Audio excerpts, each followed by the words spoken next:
just a lot of people that think that deadlifts are just not worth it. Yeah. Just like the amount of possibility, the possibility of injury in your back. Yeah. That there's other ways to like you saw that machine. We hit the belt squat machine. Belt squat's the best. Which is such a great machine for your legs. I mean, it just puts all the weight on your hips. You're not compressing your spine at all. Yeah. And yet you can get like big numbers. Yeah, you don't have that bar on your back. Yeah. That's like in camp we do a lot of the belt squat walks. So we'll do 3 5-minute rounds of.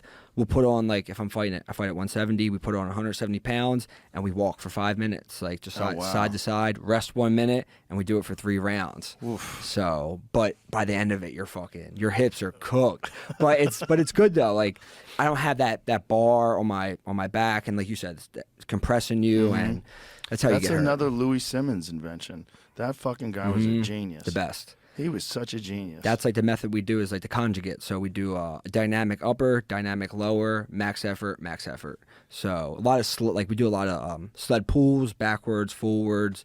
So it's a lot of like the Louis stuff. It's really good. It's interesting when you see fighters training and like their strength and conditioning routines because it's so hard to figure out what's the optimal balance between strength work and skill work. Yep. And then we were talking about how GSP, especially towards the end of his career, all he did was do skills. Yeah. That's all. He didn't really do any strength and conditioning. Yeah.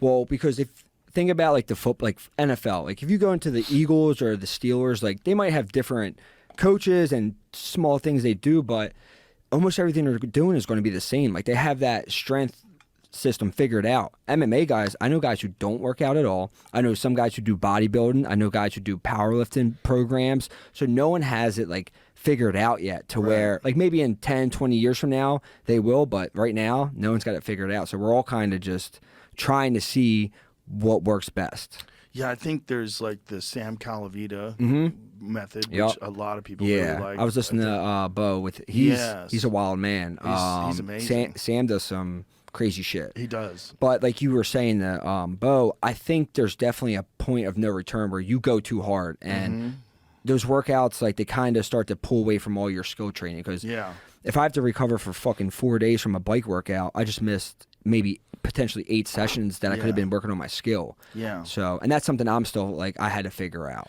Well, you know, Marv Marinovich, who was training BJ Penn when BJ was the fucking man. Yeah. There was a time where like people forget. There was a time when BJ was in his prime where I would put BJ against any 155 pounder that ever lived.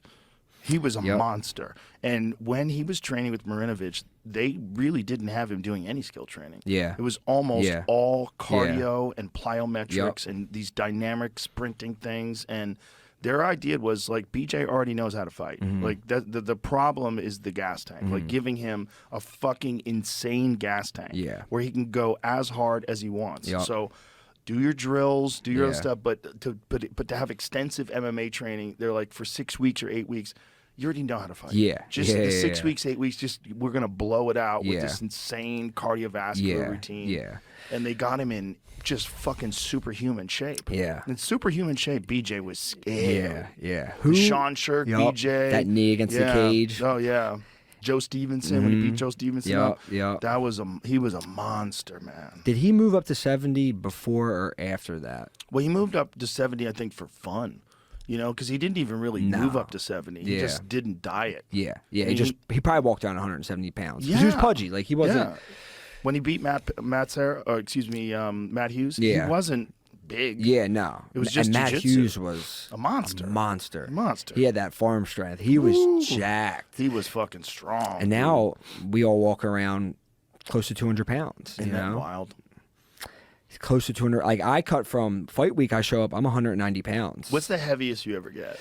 I used to get heavy. Like I'd be like 205. But when I was younger, I'd go out after a fight and celebrate and eat like shit and drink. Now, like I don't drink alcohol. I don't eat bad. Like I ate bad Sunday, the day I got home from Austin with my wife, and I felt like a piece of shit. Like I go so hard, I'm like, I never want to feel like this again. So now, like 195, 197 is like the heaviest I'll get. That was a big win for you, though. You need to celebrate. It was. But I needed it. I needed to get back, and I got into it. But 195, like 10% body fat, like that's where my DEXA scan's at, and that's where I feel great. Like 195, and then I'll slowly get down to 190, and that's where I start my like actual water cut from. So they weighed me in the back at that fight. I was 193 right before I fought Kelvin. So really? I put on 20, so you put 23 pounds 23, on. yeah. Wow. Yeah. That's nuts. How bad do you feel when you step on that scale? Not that bad. This last one was I was on weight the night before. I had Really? I had like probably 3 liters of water that day before I even went to sleep. So Wow. I woke up, I was 178 on Thursday. I went to the sauna. We went to like a fucking LA Fitness right by us. I cut 8 pounds by accident. I cut all my weight. I weighed myself in an hour. I was on weight. So I work with Charles from the PI. Like, they're the best. Hit him up, told him what happened. He was like, hey, like, gave me the exact amounts to drink. And I was drinking and eating on Thursday. I think I put back on 4 pounds. I went to the sauna that night.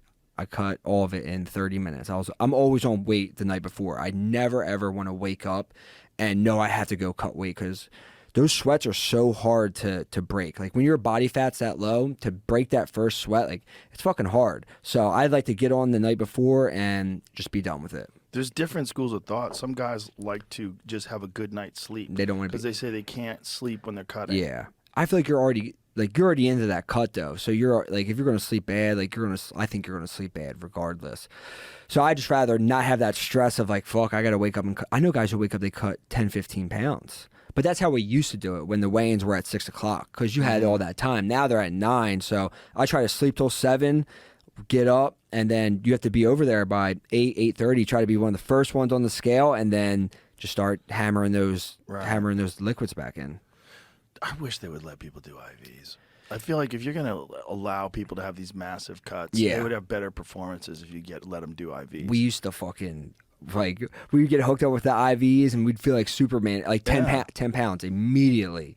But the only negative aspect of it is they say that it can mask performance-enhancing drugs. But I think the solution to that is test the guys, like, as they're cutting. Like, test the guys before they rehydrate. Yeah. Test them then. Yep. So that way you know, like, they're not on. If you took something then, it's not going to help you in 10 hours. Guys are definitely still doing it, though. They have to be. Guys are doing it, 100%. And now, with this new thing that we're under... You think guys are doing IVs? Oh, 100%. Really? 100%. No shit. Yeah, because if guys are cheating and getting away... Because guys are definitely getting away with taking PEDs. There's a way to get away with... Like, what are they going to test for? The traces of the plastic in your blood? I think that's it, yeah. But from what I heard, we're drinking shit that has plastic in it all the time. So how are you going to know it's an IV? That's a good question. You know? I was hoping that with this new thing with USADA being done, we were going to be able to IV. But I was talking to Charles from the PI. He said, like, the science, I don't know behind it, but he was saying it's better orally to do it anyway.